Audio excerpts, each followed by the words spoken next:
آپ نے اگر گرفتار کرنے کا شوق ہے آپ کو تو ضرور گرفتار کریں. میں اکیلا نہیں گرفتاری کے لیے تیار، میرے ساتھ بہت سے اور صحافی بھی گرفتاری کے لیے تیار ہیں. کہ جی آپ اپنی تقریروں میں عمران ریاض صاحب کا ذکر کیوں کرتے ہیں؟ یہ جناب انہوں نے تو عمران خان کے دور حکومت میں آپ پر بڑے الزامات لگائے تھے. لیکن اگر کوئی آدمی جو ہے وہ میرا مخالف ہے اور آپ اس کے انسانی حقوق کو پامال کرتے ہیں تو یہ کیا بات ہوئی کہ آپ چاہتے ہیں کہ میں اس کے انسانی حقوق کی پامالی پر بھی میں آواز نہ اٹھاؤں؟ دوست ہیں انہوں نے تانا مارا ہے کہ یار یہ کیا سڑک پہ تم 15-20 بندے اکٹھے کر کے تقریر کر دیتے ہو.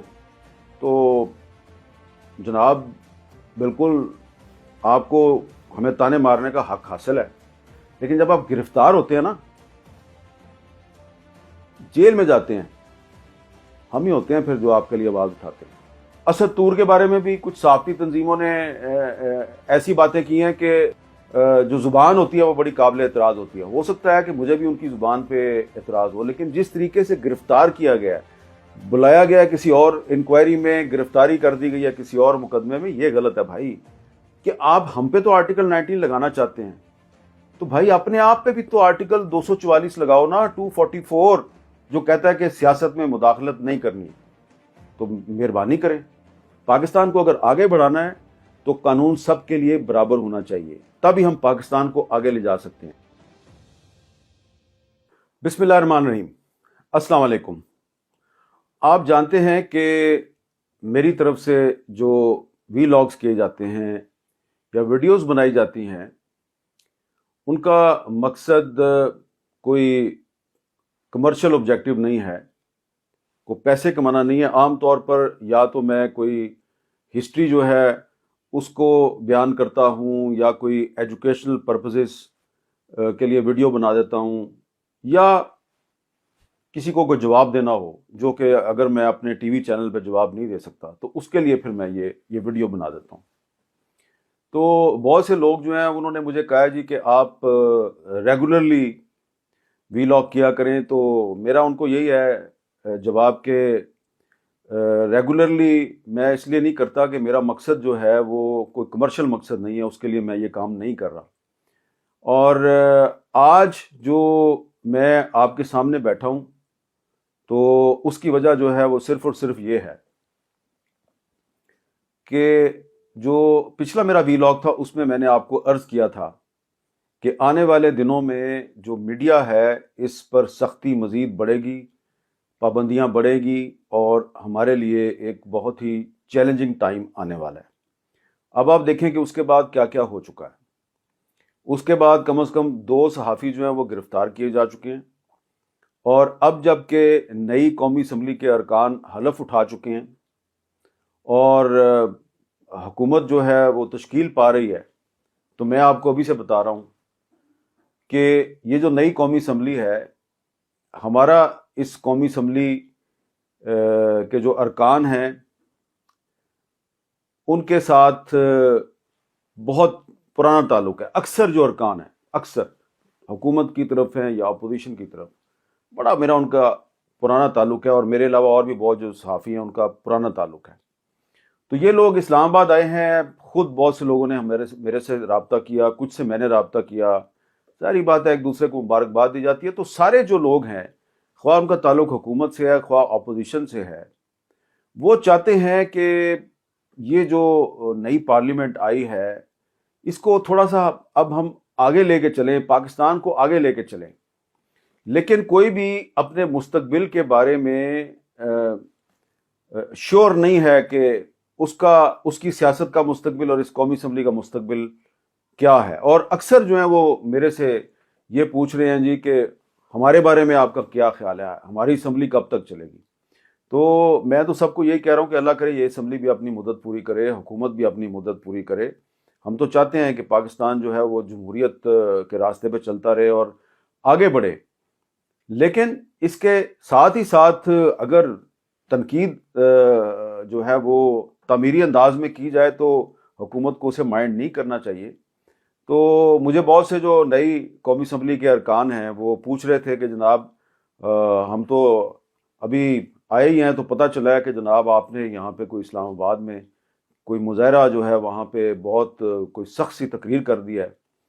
تو اس تقریر کے حوالے سے مجھے سوال کیا گیا کہ آپ نے اس میں کیوں مطالبہ کیا ہے کہ جناب آؤ ہمیں گرفتار کرو.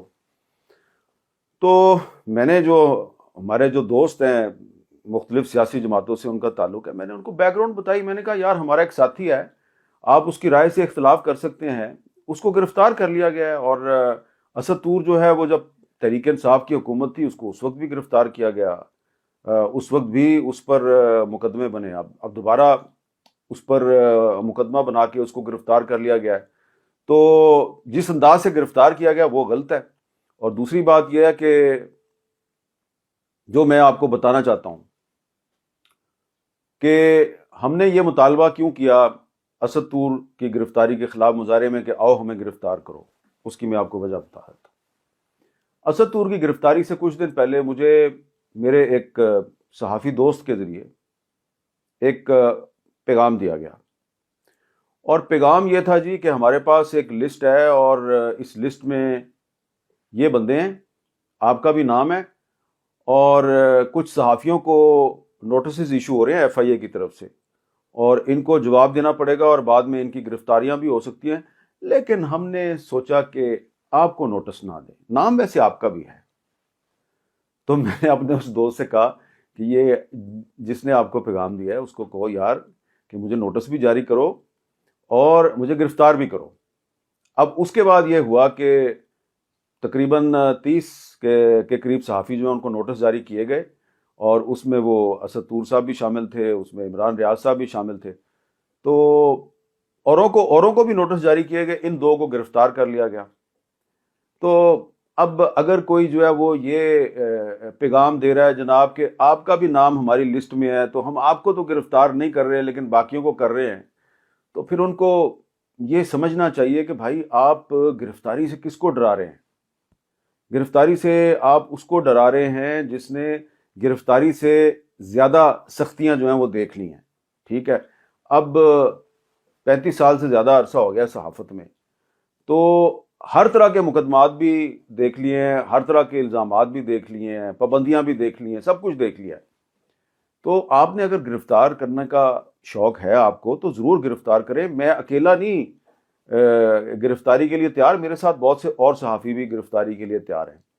تو وہ جو اسد طور کی گرفتاری کے خلاف مظاہرے میں جو ہم نے یہ نعرہ لگایا نا آؤ ہمیں گرفتار کرو، اس کی یہ بیک گراؤنڈ ہے کہ جو آپ کے پاس لسٹ ہے نا، لسٹ کو 40-45 لوگوں کی لسٹ ہے، تو کر لیں، آئیں گرفتار کریں اور عدالتوں میں ہمارے خلاف کیس چلائیں. ہم نے پہلے بھی عدالتوں میں بہت سے مقدمات بھگتے ہیں، قتل اور اغوا جیسے بے بنیاد الزامات کا بھی سامنا کیا ہے، توہین رسالت جیسے بے بنیاد الزامات کا بھی سامنا کیا ہے.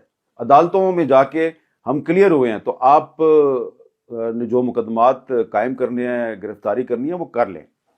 لیکن ساتھ ہی ساتھ ہم نے اس مظاہرے میں یہ بھی کہا تھا کہ یہ جو نئی حکومت آئی ہے ہم اس کے ساتھ کوئی محاذرہ ہی نہیں چاہتے. ہم چاہتے ہیں یہ حکومت کامیاب ہو، یہ حکومت جو ہے یہ عوام کے لیے سہولت پیدا کرے، عوام کو ریلیف دے، اور جو اپوزیشن ہے اور حکومت مل کے آگے چلیں.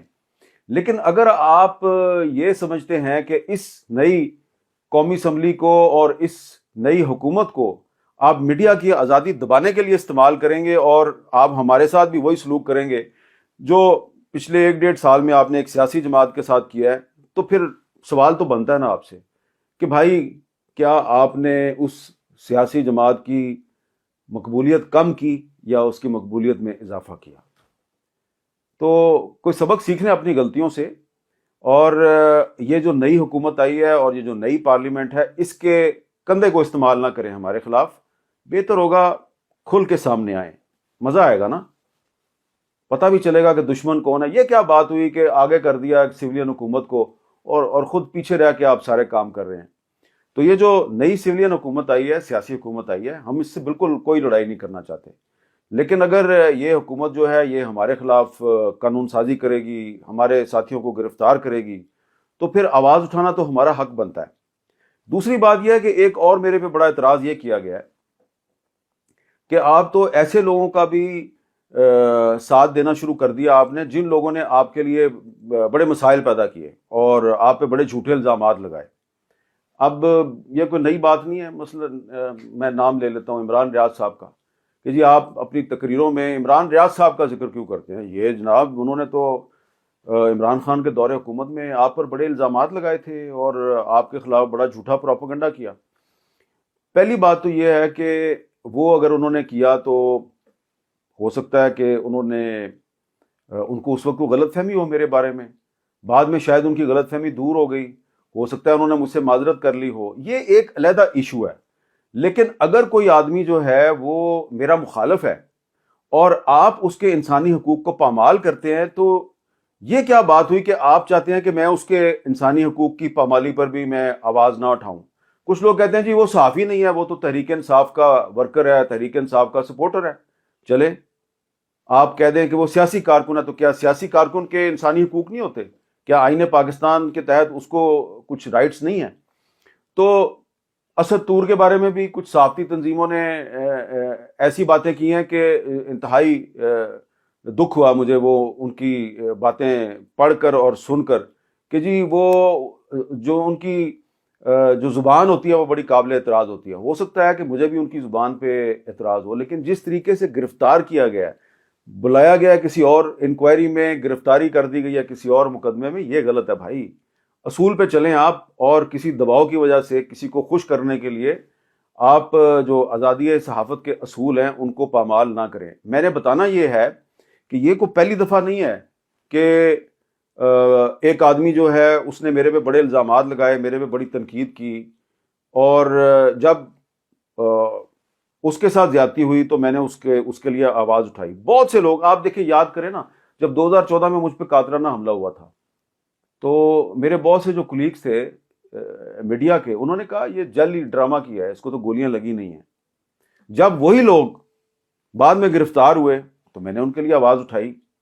اب اگر عمران ریاض صاحب نے میرے خلاف کوئی بات کی تھی تو میں اگر ان کے حق میں آواز نہ اٹھاؤں تو اس کا مطلب یہ ہے کہ میرے قول و فعل میں تضاد ہے۔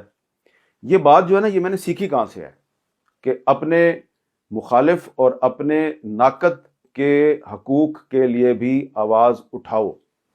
یہ بات میں نے سیکھی ہے اپنے ان بزرگوں سے جنہوں نے مجھے صحافت سکھائی، اور جو نہ صرف صحافت میں ہمارے استاد تھے بلکہ وہ صحافت میں ہمارے لیڈر بھی تھے، اور Pakistan federal union of journalist کے صدر تھے جنرل ضیاء الحق کے زمانے میں نثار عثمانی صاحب۔ تو نثار عثمانی صاحب ہمیں یہ کہا کرتے تھے کہ بیٹا صحافی جو ہے خواہ رائٹ کا ہو یا لیفٹ کا ہو، اگر اس کو نوکری سے نکال دیا جائے، اس پہ جھوٹا مقدمہ قائم کر دیا جائے تو ہم سب کا فرض ہے اس کے لیے بولنا۔ اور ابھی حال ہی میں Pakistan federal union of journalist کی تاریخ پر ایک کتاب شائع کی گئی ہے جس میں انگریزی اور اردو میں کچھ مضامین ہیں۔ اس کتاب میں میرا بھی مضمون ہے، لیکن اس میں یہ کتاب میرے پاس ہے، یہ پی ایف یو جے کی ہسٹری ہے۔ یہ آج کی پی ایف یو جے کی بات میں نہیں کر رہا جس کو کہ تقسیم کر دیا گیا ہے، جس طرح پاکستان میں سیاسی جماعتوں کو تقسیم کر دیا جاتا ہے۔ مسلم لیگ تھی پہلے، پھر مسلم لیگ میں کنونشن گروپ بنایا، کونسل گروپ بنایا، پھر ایک زمانہ آیا مسلم لیگ تھی، اس میں جنیجو گروپ بنایا، اس میں نون لیگ بنا دی، پھر اس میں سے کاف لیگ نکال دی، اس میں سے ضیاء لیگ نکال دی۔ تو اسی طرح جو ہماری پی ایف یو جو ہے، پی ایف یو جے کو بھی تقسیم کر دیا گیا، آج یہ بہت سے گروپوں میں تقسیم ہے۔ تو میں آج کی جو پی ایف یو جے نا، جس کے کئی گروپ ہیں اور اس کے کئی لیڈر ہیں، میں ان کی بات ہی نہیں کر رہا، میں اس پی ایف یو جے کی بات کر رہا ہوں جس کی ہسٹری اس کتاب میں موجود ہے۔ اور یہ جو پی ایف یو جے تھی جس کے صدر نثار عثمانی صاحب تھے، ذوالفقار علی بھٹو صاحب کے دور حکومت میں جب جماعت اسلامی کے ترجمان اخبار جسارت پر پابندی لگی تو نثار عثمانی صاحب نے اس کے خلاف آواز اٹھائی، اور جب جنرل ضیاء الحق کے دور میں پیپلز پارٹی کے ترجمان اخبار مساوات پر پابندی لگی تو نثار عثمانی صاحب نے اس کے خلاف بھی آواز اٹھائی۔ اب یہ کون ہے نثار عثمانی صاحب؟ یہ جب ذوالفقار علی بھٹو صاحب پرائم منسٹر تھے، اور آپ کو پتہ ہے کہ بڑے پاورفل پرائم منسٹر تھے، تو وہ لاہور میں آئے تو ایک پریس کانفرنس میں نثار عثمانی صاحب نے انہیں ایک بڑا ہی سخت سوال کیا، تو بھٹو صاحب نے اپنی آستینیں چڑھا لی۔ تو جب بھٹو صاحب نے، وقت کے پرائم منسٹر نے، اپنی آستینیں چڑھائی تو نثار عثمانی صاحب نے بھی آستینیں چڑھا دی۔ تو فوراً بھٹو صاحب نے کہا او عثمانی صاحب میں تو مذاق کر رہا تھا۔ اور پھر جب جنرل ضیاء الحق کے دور میں جنرل ضیاء الحق لاہور ایئرپورٹ پہ ایک دفعہ آئے تو نثار عثمانی صاحب ڈان کے کارسپونڈنٹ تھے، انہوں نے ایک سخت سوال کیا کہ آپ آئین کی خلاف ورزی کر رہے ہیں. تو جب جنرل ضیاء الحق نے ان کو اونچی آواز میں جواب دیا تو عثمانی صاحب نے بھی اسی طرح اونچی آواز میں جواب دیا. تو وہ عثمانی صاحب ہیں، وہ ہمارے لیڈر تھے جو اپنے سخت جو ان کے مخالفین تھے ان مخالفین کے حقوق کے لیے بھی آواز اٹھاتے تھے، اور اسی نثار عثمانی کی پی ایف یو جے کا توڑ نکالنے کے لیے جنرل ضیاء الحق کے حکم پر پی ایف یو جے میں گروپ بندی کی گئی، اور پھر اس گروپ بندی کو مزید آگے بڑھایا گیا جنرل پرویز مشرف کے دور میں. لیکن افسوس کہ جس طرح سیاسی جماعتیں جو ہیں وہ سبق نہیں سیکھتی، تو ہماری جو برادری ہے اس نے بھی سبق نہیں سیکھا، اور آج ایک پی ایف یو جے نہیں ہے، کئی پی ایف یو جیز ہیں. تو یہ میں نے اسی لیے آپ کو بتایا کہ مجھے کچھ دوستوں نے کہا، بڑے میرے قابل احترام دوست ہیں، انہوں نے کہا جی آپ کے ساتھ ہمارا بہت سی باتوں پہ اتفاق ہے، لیکن اس بات پہ اختلاف ہے کہ جو لوگ صحافی نہیں ہیں اور صحافت کا کندھا استعمال کر کے ایک سیاسی جماعت کے لیے کام کرتے ہیں اور آپ کے خلاف بھی الزام بازی کرتے رہے ہیں، آپ کہتے ہیں ان کو بھی رہا کرو. تو میں نے آپ کو جواب دے دیا ہے نثار عثمانی صاحب کی مثال دے کے کہ پہلی بات تو یہ ہے کہ عمران ریاض صاحب جو ہیں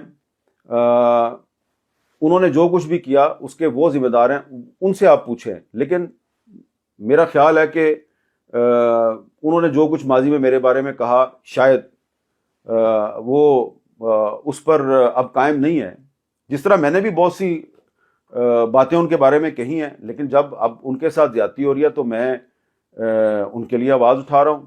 تو اس لیے میرا خیال ہے کہ ہمیں آپس کی جو ذاتی لڑائیاں ہیں ان کی بنیاد پر مستقل طور پہ دشمنیاں نہیں پالنی چاہیے، اور یہی سیاستدانوں کو بھی کرنا چاہیے اور یہی صحافیوں کو بھی کرنا چاہیے. کیونکہ یہ جو ہمیں آپس میں لڑانے والے لوگ ہیں نا، یہ ہمیں لڑا کے تو اپنا الو سیدھا کرتے ہیں. اب دیکھیں کہ اسد تور کو اور عمران ریاض کو گرفتار کر لیا، کہتے ہیں جی یہ ان کو ہم قانون کے دائرے میں لے کے آئے ہیں، ان کے خلاف قانونی کارروائی ہوگی. او بھائی قانون صرف صحافیوں اور سیاستدانوں کے لیے ہے، آپ کے لیے قانون نہیں ہے. آپ جب آئین کی خلاف ورزی کرتے ہیں، اپنے حلف کی خلاف ورزی کرتے ہیں، آپ کے خلاف جب قانون شروع ہوتا ہے تو وہاں پہ کہتے ہیں جی نہیں جی ہمارا فارمر آرمی چیف ہے، اس کے خلاف اگر کارروائی ہو جائے گی تو مورال ڈاؤن ہو جائے گا. تو کیا صحافیوں کی گرفتاری سے صحافیوں کا مورال ڈاؤن نہیں ہوتا؟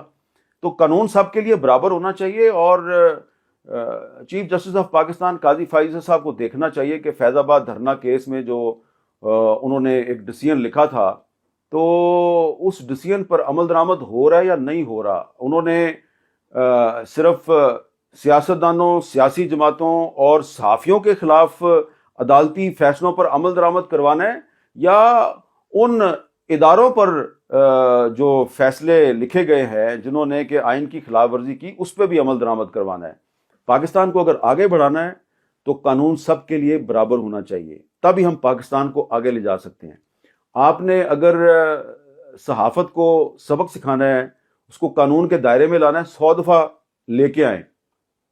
ہم تو خود سپریم کورٹ میں گئے تھے، ہم نے تو خود سپریم کورٹ سے کہا کہ صحافت کا ضابطہ اخلاق ہونا چاہیے. سپریم کورٹ نے ہماری درخواست پہ 2015 میں ایک ضابطہ اخلاق بنایا جو کوڈ آف کنڈکٹ ہے پیمرا کا، وہ ہماری درخواست پہ سپریم کورٹ نے انفورس کیا 2015 میں. تو ایک اور بات میں آپ کو بتانا چاہتا ہوں کہ یہ اب نئی جو قومی اسمبلی آئی ہے اس سے کچھ قانون پاس کروائے جائیں گے میڈیا کو اور سوشل میڈیا کو ریگولیٹ کرنے کے لیے. آپ ریگولیٹ کریں، لیکن یہ بھی یاد رکھیں کہ آلریڈی پاکستان میں تقریباً 50 کے قریب قوانین ہیں جن کے ذریعے کہ آپ میڈیا کو اور جرنلسٹوں کو ریگولیٹ کرنے کی کوشش کرتے ہیں. ریگولیٹ کرنا اچھی بات ہے، لیکن آپ ریگولیشن کے نام پہ ان کی بازو مروڑنے کی کوشش کرتے ہیں، آرم ٹوسٹنگ کی کوشش کرتے ہیں. یہ دیکھیں میرے پاس پوری لسٹ ہے کہ پاکستان میں میڈیا کے بارے میں کون کون سے قوانین ہیں. یہ ministry of information and broadcasting کی ویب سائٹ سے تقریباً میں نے یہ جو ڈاؤن لوڈ کیے ہیں قوانین، اس میں ایکٹس ہیں، آرڈیننسز ہیں، ریگولیشنز ہیں، کوڈ آف کنڈکٹ ہے، رولز ہیں. یہ بنتے ہیں تقریباً 40 سے زیادہ. اور اس کے علاوہ آفیشل سیکرٹ ایکٹ بھی لگتا ہے صحافیوں پہ. اس کے علاوہ سیڈیشن، بغاوت کا جو قانون ہے 124A جو انگریزوں کے زمانے سے آ رہا ہے، وہ بھی آپ لگاتے ہیں. اور اسد طور کو گرفتار کیا گیا پیکا ایکٹ 2016 کے تحت. پاکستان الیکٹرانک کرائمز ایکٹ 2016 جب مسلم لیگ نون کی حکومت تھی تو اس وقت یہ ایکٹ منظور کیا گیا تھا. اور اس ایکٹ کو جو جب تحریک انصاف کی حکومت آئی تو اس نے مزید سخت کر کے ایک آرڈیننس کی شکل دے کے انفورس کیا. اور اسد طور سمیت بہت سے صحافیوں کے خلاف تحریک انصاف کے دور میں بھی مقدمات بنے. لیکن ہم گئے اسلام آباد ہائی کورٹ میں، پٹیشنرز جو تھے اس میں بھی شامل تھا، اور ہم نے اس کو انڈو کروایا، جو آرڈیننس تھا اس کو ہم نے انڈو کروایا. لیکن اب یہ جو نئی حکومت آئی ہے اس سے توقع ہے کہ آپ میڈیا پر پابندیاں نہیں لگائیں گے، بلکہ میڈیا جو ہے اس کو فیسیلیٹیٹ کریں گے. ریگولیٹ آپ ضرور کریں لیکن ایسے طریقے سے کریں کہ یہ نہ لگے کہ آپ آئین سے باہر جا رہے ہیں. اچھا، یہ بھی میں نے آپ کو بتانا ہے کہ ہمارا جو پاکستان کا آئین ہے نا 1973 کا، میں تو ہمیشہ کہتا ہوں اس پہ عمل درآمد کریں. ہمارے اس آئین کی بعض شکوں کے بارے میں بھی بڑے تحفظات ہیں. جو آرٹیکل 19 ہے، دنیا بھر میں آرٹیکل 19 کا مطلب یہ ہے کہ جو آزادی اظہار ہے اس کو تحفظ دیا جا رہا ہے. لیکن میں آپ کو یہ بتانا چاہتا ہوں کہ یہ میرے ہاتھ میں 1973 کا آئین ہے.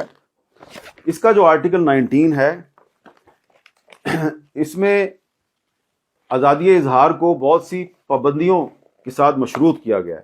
اس میں بہت سی پابندیاں آلریڈی موجود ہیں. سننے میں آپ کو پڑھ دیتا ہوں article 19. Every citizen shall have the right to freedom of speech and expression, and there shall be freedom of the press subject to any reasonable restrictions imposed by law in the interest of the glory of Islam or the integrity, security or defense of Pakistan or any part thereof, friendly relations with foreign states, public order, decency or morality, or in relation to contempt of court or incitement to an offense. اب جب بھی کسی صحافی کے خلاف کارروائی کی جاتی ہے تو کہتے ہیں جی کہ یہ جو آرٹیکل 19 میں جو پابندیاں لگائی گئی ہیں اس کی خلاف ورزی کی گئی ہے. چلیں ٹھیک ہے، اگر یعنی کہ میں امریکہ پہ تنقید کر دوں کہ امریکہ نے پاکستان کے بارے میں جو یہ بیان دیا ہے وہ غلط ہے. امریکہ کہہ رہا ہے جی کہ پاکستان میں فلاں گروپ جو ہے وہ ٹیررزم میں ملوث ہے، یا امریکہ کہہ رہا ہے جی کہ پاکستان میں انسانی حقوق کی خلاف ورزیاں جو ہیں وہ بہت بڑھ گئی ہیں، ان کو کم کرو، اور میں امریکہ پہ تنقید کر دوں تو یہ آرٹیکل 19 کے تحت آپ میرے خلاف کارروائی کر سکتے ہیں. یہ آرٹیکل 19 جو میں نے آپ کو پڑھ کے سنایا. چلیں ہمیں تو یہ قبول ہے آرٹیکل 19. تو گزارش ہماری یہ ہے بڑے احترام کے ساتھ کہ آپ ہم پہ تو آرٹیکل 19 لگانا چاہتے ہیں تو بھائی اپنے آپ پہ بھی تو آرٹیکل 244 لگاؤ نا، 244 جو کہتا ہے کہ سیاست میں مداخلت نہیں کرنی. تو مہربانی کریں، آپ ہمیں قانون سکھانا چاہتے ہیں، ہم سیکھنے کے لیے تیار ہیں. اپنے پہ بھی لگائیں نا، دونوں مل کے آگے بڑھتے ہیں، دونوں مل کے پاکستان کے آئین اور قانون پہ عمل درآمد کرتے ہیں. یہ نہیں ہو سکتا کہ آپ نے تو آئین کی پابندی نہیں کرنی اور ہمیں آپ نے آئین کو ایک ڈنڈا بنا کے اور اس سے پیٹنا ہے اور اس سے مارنا ہے. ایسے نہیں چلے گا. تو ٹھیک ہے، آپ مجھ پر پابندی لگا دیں گے، میری آواز دبا دیں گے، لیکن آپ سارے پاکستان کی آواز تو نہیں دبا سکتے. آپ 8 فروری کو موبائل فون بند کر سکتے ہیں، آپ انٹرنیٹ ڈاؤن کر سکتے ہیں، آپ ٹویٹر ڈاؤن کر سکتے ہیں. کوئی فائدہ ہوا اس کا؟ پوری دنیا میں پاکستان بدنام ہو رہا ہے. تو اگر آپ سمجھتے ہیں کہ کچھ صحافی جو ہیں وہ آزادی کا ناجائز استعمال کرتے ہیں اور ان کو قانون کے دائرے میں لانا بہت ضروری ہے تو ضرور کریں، لیکن یہ بھی نظر آنا چاہیے کہ آپ بھی قانون کے دائرے میں ہیں. یہ نہیں ہو سکتا کہ ایک صاحب جو ہیں وہ میرے ایک صحافی کولیگ کو واٹس ایپ پہ میسج کریں، یہ حامد میر جو ہے نا، یہ اس کے خلاف تم یہ ٹویٹ کر دو. وہ آئے گا میرے پاس، وہ کہے گا سر آپ میرے سینئر ہیں، میں آپ کی بڑی عزت کرتا ہوں، یہ میسج آیا مجھے فلاں صاحب کا، تو وہ مجھے کہہ رہے ہیں میں آپ کے خلاف میسج کر دوں. سر میں نوکری سے چلا جاؤں، سر میں آپ کے خلاف میسج کر دوں. تو میں نے کہا ہاں کر دو یار. تو یہ پھر خود سامنے آگے کریں نا سارا کچھ. آپ کو پتہ ہے نا جن صاحب کو میں کہہ رہا ہوں آپ کو پتہ ہے. آپ بالکل بے فکر ہو جائیں، میں آپ کا نام نہیں لوں گا، میں ایسا آدمی نہیں ہوں. لیکن آپ جو کر رہے ہیں مختلف سیاستدانوں کے بارے میں جو آپ واٹس ایپ میسیجز بھیجتے ہیں، مختلف صحافیوں کو ان کے خلاف یہ کارروائی کرو، ان کے خلاف یہ والا ٹویٹ کر دو، یہ بیان دے دو، یہ تصویر چلا دو، اس کا فلاں کلپ چلا دو، یہ آپ کا کام نہیں ہے۔ 244 آپ کو روکتا ہے۔ تو آپ نے اسد طور کو ہتھکڑیاں لگوائیں، دل میں ٹھنڈ پڑ گئی، چلے ٹھیک ہے۔ ہمارا بھی مطالبہ ہے کہ فیض آباد دھرنا کیس میں سپریم کورٹ کا فیصلہ ہے، جن صاحب کا نام ہے اس میں، ان کے خلاف بھی کارروائی ہونی چاہیے، حساب برابر کر دینا۔ کسی ایک ریٹائرڈ فوجی افسر کو، میں حاضر فوجی افسر کی تو بات ہی نہیں کر رہا، کسی ریٹائرڈ فوجی افسر کو آپ بھی تو ہتھکڑی لگا کے پیش کریں نا عدالت میں، تاکہ پاکستان کو لگے قانون سب کے لیے برابر ہے۔ بس اتنی سی گزارش ہے۔ اور ایک دفعہ پھر میں یہ عرض کروں گا بڑی عزت اور احترام کے ساتھ نئی حکومت، نئی قومی اسمبلی کی خدمت میں، کہ پلیز ہم آپ کے ساتھ نہیں لڑنا چاہتے۔ اور ایک ہمارے دوست ہیں، انہوں نے تانا مارا ہے کہ یار یہ کیا سڑک پہ تم 15-20 بندے اکٹھے کر کے تقریر کر دیتے ہو۔ تو جناب بالکل آپ کو ہمیں تانے مارنے کا حق حاصل ہے، لیکن جب آپ گرفتار ہوتے ہیں نا،